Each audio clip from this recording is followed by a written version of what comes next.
अस्सलामुअलैकुम वरहमतुल्लाहि वबरकातुहू। Quran light writer की जानिब से खुश आमदीद।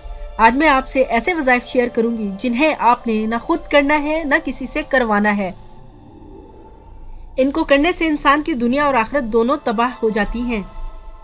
इनमें सबसे पहले वजीफा जो मैं आपसे शेयर करूंगी वो है कुरान पाक का उल्टी तरतीब से पढ़ना।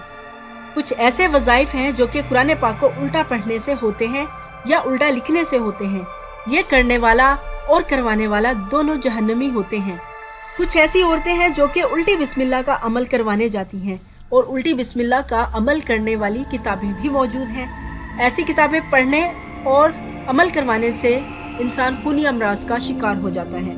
ऐसे अमल करने वाले के लिए अजाब है और करवाने वाला भी इसके नेगेटिव असरात से महफूज नहीं रहता। ऐसे अमल करवाने वालों के चेहरे मनहूस हो जाया करते हैं। काले इल्म का जिक्र किसने नहीं सुना।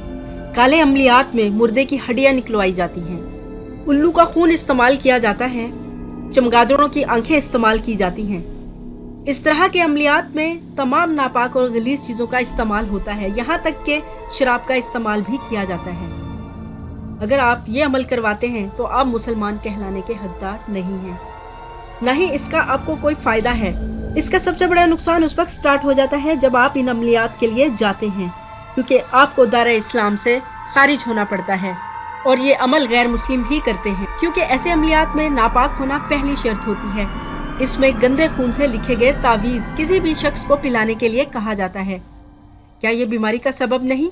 इनफैक्ट ये सीधी सीधी मौत है। इन चीज़ों को करने और करवाने से बचें। ये शैतानी अमलियात हैं, इनसे दूर रहें। हमारे पास जब नूरानी इल्म मौजूद है तो ऐसी शैतानी चीज़ों का सहारा क्यों? ये नूरानी इल्म से कभी आगे नहीं जा सकते। अब जो मैं वजीफा बताऊंगी आपको, वो भी आपने पूरी जिंदगी में कभी नहीं करना। ऐसे वज़ाइफ को करने वाले लोग ये चाहते हैं कि जिन और परियां उनकी कैद में आ जाएं। इसके लिए वो कब्रिस्तान में जाके चिल्ले काटते हैं। किसी के बताए हुए तरीके पर जब वो अमल करते हैं, बाज़ दफ़ा वो डर जाते हैं और कुछ लोग तो पागल हो जाते हैं, यहाँ तक कि उनके कारोबार भी तबाह हो जाते हैं। जो लोग ये अमल करना चाहते हैं उन्हें प्रॉपर नॉलेज लेना होगा। अगर वो बगैर नॉलेज के किसी के कहने पर या कोई किताब पढ़कर जिसका उन्हें प्रॉपर तरीका ही मालूम नहीं ये अमल करेंगे तो यकीनन बहुत बड़े खसारे का शिकार हो जाएंगे। अल्लाह ताला हमें ऐसे काम करने से और करवाने से महफूज रखे। अपना बहुत ख्याल रखिएगा, दुआओं में याद रखिएगा। वीडियो पसंद आने की सूरत में चैनल को लाइक करना और सब्सक्राइब करना ना भूलिएगा। Thanks for watching.